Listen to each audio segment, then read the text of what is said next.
Hello दोस्तों, नए video में आपका बहुत बहुत स्वागत है। गेल यानी कि gas authority of India limited से जुड़ी इंपॉर्टेंट खबर आपको देने जा रहे हैं, डिविडेंड को लेकर और बाईबैक को लेकर। तो इंपॉर्टेंट अपडेट्स है दोस्तों, वीडियो को लास्ट तक देखिएगा। अगर आप शेयर होल्डर है या नहीं है, बहुत सारी वैल्यूएबल इंफॉर्मेशन भी हम डिविडेंड बाईबैक के अलावे भी हम इस कंपनी के बारे में देने वाले हैं दोस्तों।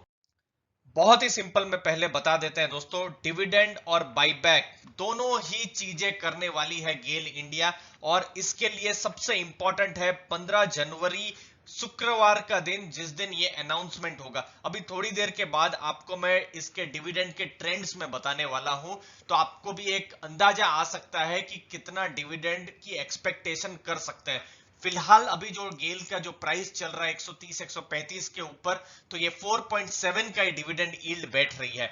और दूसरी चीज है बाईबैक को लेकर। देखिए, बाईबैक को लेकर अभी जैसे टीसीएस का बाईबैक आया था, विप्रो का बाईबैक, तो बाईबैक जब आता है तो इसका मतलब क्या है, जो कंपनी जो खुद है, जैसे यहां गेल है, तो ऐसा हो सकता है कि कंपनी को अपना स्टॉक सस्ता लग रहा हो। बाईबैक का मतलब क्या, कि कंपनी ने अपने स्टॉक को वापस ले लिया, मतलब बाई कर लिया।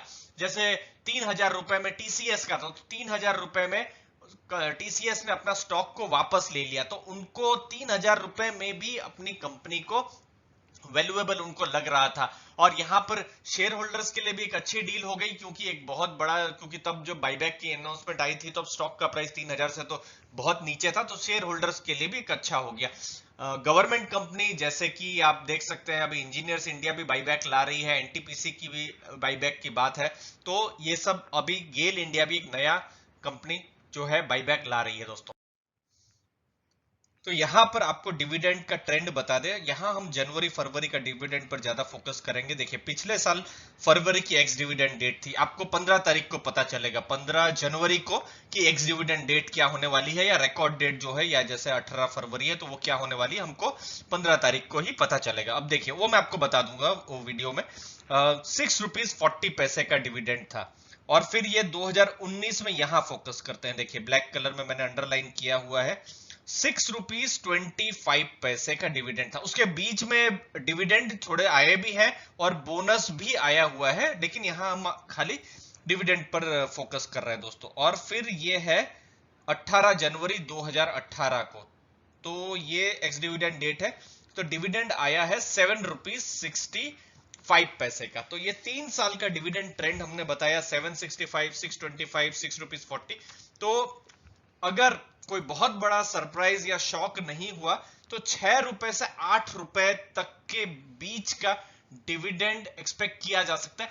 लेकिन यह कोई गारंटी नहीं है, 15 तारीख को ही पता चलेगा, क्योंकि यह सब बिजनेस पर भी डिपेंड करता है कि बिजनेस कैसा हुआ है। और 2020 आपको पता ही है, एक यूनिक साल रहा है, जहां पर अचानक से दुनिया ही बंद हो गई थी, सब घर में ही हम लोग सब रह गए थे, तो उस समय बिजनेस भी थोड़ा हैम्पर हुआ है। तो देखना पड़ेगा कि डिविडेंड कितना आ रहा है, बट आइडियली 6 to 8 रुपीज का डिविडेंड देती है। और बीच बीच में उन्होंने बोनस भी दिए हैं, और जो दूसरे जो डिविडेंड्स हैं वो भी उन्होंने दिए हुए हैं। तो ये बेसिक डिविडेंड पर आइडिया, जो हमको और क्लैरिटी उस दिन मिलेगी 15 तारीख को। अब बिजनेस से रिलेटेड, कंपनी से रिलेटेड इंपॉर्टेंट बातें जो आपको जाननी चाहिए, ये है बिजनेस से रिलेटेड डेटा। और इस वीडियो में एज ए बोनस आपको थोड़ी देर में हम बताने वाले हैं कि म्यूचुअल फंड्स के भी क्या ट्रेंड रहे हैं, तो आपको आइडिया आएगा कि म्यूचुअल फंड्स गेल इंडिया या गैस अथॉरिटी में क्या सोच रहे हैं। तो वो थोड़ी देर के बाद आपको हम बताएंगे दोस्तों। मार्केट कैप अगर गेल इंडिया का आप देखें तो 60,000 करोड़ है, मतलब ये एक लार्ज कैप कंपनी है, ब्लू चिप कंपनी जिसे कहा जाता है वो है। और कंपनी का बिजनेस क्या है, काम क्या है, नेचुरल गैस की सप्लाई, वहां पर इनका काम है। उनका जो ट्रांसमिशन है, डिस्ट्रीब्यूशन है, लगभग इंडिया का 70% तक ये जो काम है नेचुरल गैस का सप्लाई का, ट्रांसमिशन का, तो ये गेल इंडिया के पास है, डायरेक्टली इनडायरेक्टली। और यहां पर दो जगह, जैसे मुंबई में महानगर गैस है। अगर आप मुंबई से हैं तो बिल्कुल कमेंट सेक्शन में लिखिए दोस्तों, मुंबई, वहां पर महानगर गैस है। और अगर आप दिल्ली से हैं तो दोस्तों दिल्ली लिखिए कमेंट बॉक्स में, वहां पर है इंद्रप्रस्थ गैस। तो इन दोनों का भी, ये लोग गैस सप्लायर है, तो इन दोनों का भी एक तरीके से जो स्टेक है वो लेकर रखा है किसने, गेल इंडिया ने। तो इन दोनों का भी इन्वेस्टर जो है वो है गेल इंडिया। तो गेल इंडिया छोटी मोटी कंपनी नहीं है, यहाँ पर बॉम्बे और दिल्ली का भी जो गैस ट्रांसमिशन में कहीं ना कहीं जो गेल इंडिया का हाथ है ही दोस्तों।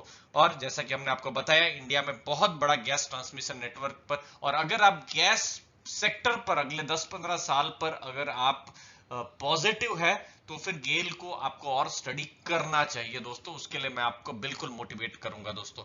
आगे आपको कुछ म्यूचुअल फंड्स के एक्शन बता देते हैं। ये है म्यूचुअल फंड के एक्शन। ये देखिए, पिछले साल दिसंबर में 1.8 था। अगर आप देखें आईसीआईसीआई प्रूडेंशियल, उन्होंने हिस्सा बढ़ाया मार्च में 3.2, जून में 3.6 कर दिया, मतलब पूरी डबल कर दिया उन्होंने, फिर 3.7 कर दिया, और फिर दिसंबर में थोड़ा सा उन्होंने बेचा है 3.5। लेकिन अगर आप पिछले साल से कंपेयर करें आईसीआईसीआई को, तो उन्होंने डबल कर दिया है अपना स्टेक को गेल इंडिया में दोस्तों। अब ये आईसीआईसीआई था। एचडीएफसी म्यूचुअल फंड ने क्या किया है वो भी बता दे। पिछले साल 3.2 था, उन्होंने फिर थोड़ा खरीदा, फिर थोड़ा बेचा और यहां पर बेचा है। तो यहां पर एचडीएफसी से लग रहा है कि वो लोग बेच रहे हैं।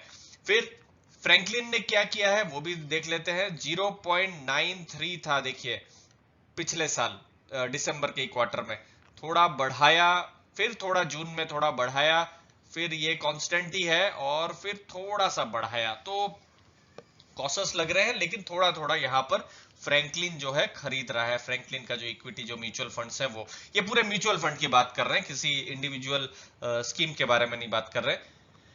अगला नाम है एसबीआई म्यूचुअल फंड। 1.04 अभी है 1.12, तो बिल्कुल आसपास ही है। मतलब जितना पिछले साल था इस बार भी वही है। हो सकता है कोई बड़ा ट्रिगर के बारे में वेट कर रहे हो अगर हम एसबीआई की अगर हम बात करें तो। फिर यूटीआई म्यूचुअल फंड देखिए 0.7 से 0.48, तो वो बेच रहे हैं। इनफैक्ट सितंबर से दिसंबर, ये जो क्वार्टर था अक्टूबर से दिसंबर, तो उन्होंने बेचा ही है। आदित्य बिरला 0.11 से 0.11 ही है, तो ये भी न्यूट्रल है। और डीएसपी 0.23 से उन्होंने भी बेचा हुआ है। तो ओवरऑल यहां पर मैं एन लिख देता हूं। देखिए एन का मतलब है न्यूट्रल। जो म्यूचुअल फंड हाउसेस है उन्होंने गेल इंडिया को खरीदा है, लेकिन वो बेच भी रहे हैं। तो जो डेटा जो ये सब तो बड़े म्यूचुअल फंड है। 8 म्यूचुअल फंड के अगर आप देखें, 7 म्यूचुअल फंड के आप डेटा देख पा रहे हैं। तो उन्होंने बेचा है, खरीदा है, तो एक न्यूट्रल की रेटिंग हम लोग दे सकते हैं। देखिए अगर बहुत ज्यादा यहाँ बाइंग हो तो हम यहाँ पर करें कि बाइंग की रेटिंग दे, और यहाँ बहुत सेलिंग भी इतनी एग्रेसिव नहीं हुई है, तो न्यूट्रल हो सकता है। कुछ वेट कर रहे हो सकता है क्वार्टर 3 का रिजल्ट देख रहे हो, तो बहुत सारे इश्यूज हो सकते हैं। तो देखते हैं आगे कैसा इनका एक्शन रहता है। बट ये है आपके सामने इंपॉर्टेंट डेटा अभी तक के। कुछ दिनों पहले जब हमने गेल पर पूरा एनालिसिस किया था तो इसके बारे में भी हमने बताया था। तो फिर से इन सब डेटा को फिर से हम लोग एक बार रिफ्रेश कर लेते हैं। आपका नॉलेज भी उम्मीद है बढ़ेगा इससे। 60,000 करोड़ का मार्केट कैप है दोस्तों। स्टॉक का प्राइस अर्निंग है 7 के आसपास, और इंडस्ट्री का है 46, तो कहीं ना कहीं अंडर वैल्यूड है। गवर्नमेंट कंपनियां, गेल ही नहीं, दूसरी भी कंपनियां, इंडियन ऑयल को ले लीजिए, ऑयल इंडिया को ले लीजिए, ओएनजीसी को ले लीजिए, एनटीपीसी, कोल इंडिया, बहुत सारे नाम है। तो उनका परफॉर्मेंस नहीं रहा है। पीएसयू सेक्टर ही एक तरीके से अंडर परफॉर्म किया हुआ है पिछले कुछ दिनों से। बुक वैल्यू बहुत ही यहाँ पर एक कंफर्ट देती है, 113 बुक वैल्यू है, और प्राइस टू बुक वैल्यू 1.2। तो ये एक कंपनी को, एक सस्ती कंपनी हम कह सकते हैं कि सस्ते में मिल रहा है। बट देखना पड़ेगा कि मार्केट कितना वैल्यूएशन देती है। हाँ, लेकिन एक बात है कि हिस्टोरिकली थोड़े लो वैल्यूएशन में तो गेल इंडिया आपको मिल रहा है। Dividend yield 4.7। अब देखते हैं कैसा डिविडेंड आता है, तो कुछ ये डेटा चेंज होंगे। कम डेट है, ये इसका एक पॉजिटिव चीज है। और बाकी कैश जनरेटिंग कंपनी है, आरओसी अच्छा है, रिटर्न ऑन इक्विटी अच्छा है, और कम डेट है, तो ये इसको एक डेडली कॉम्बिनेशन भी बताता है। तो अगर वैल्यूएशन के हिसाब से देखें तो कंपनी सस्ती ही दिख रही है, लेकिन आगे का बिजनेस भी देखना होगा कि कैसा चलता है दोस्तों। तो आगे के बिजनेस पर ही निर्भर करेगा आगे का एक्शन। उम्मीद है आपको कुछ सीखने मिला होगा, आप जरूर कुछ वैल्यू लेकर जा रहे होंगे इस वीडियो से। आपने अपना समय दिया उसके लिए धन्यवाद। वीडियो अच्छा लगा तो जरूर लाइक शेयर सब्सक्राइब कर दीजिए, और वो बेल बटन जरूर दबा दीजिए दोस्तों। धन्यवाद आपके टाइम के लिए।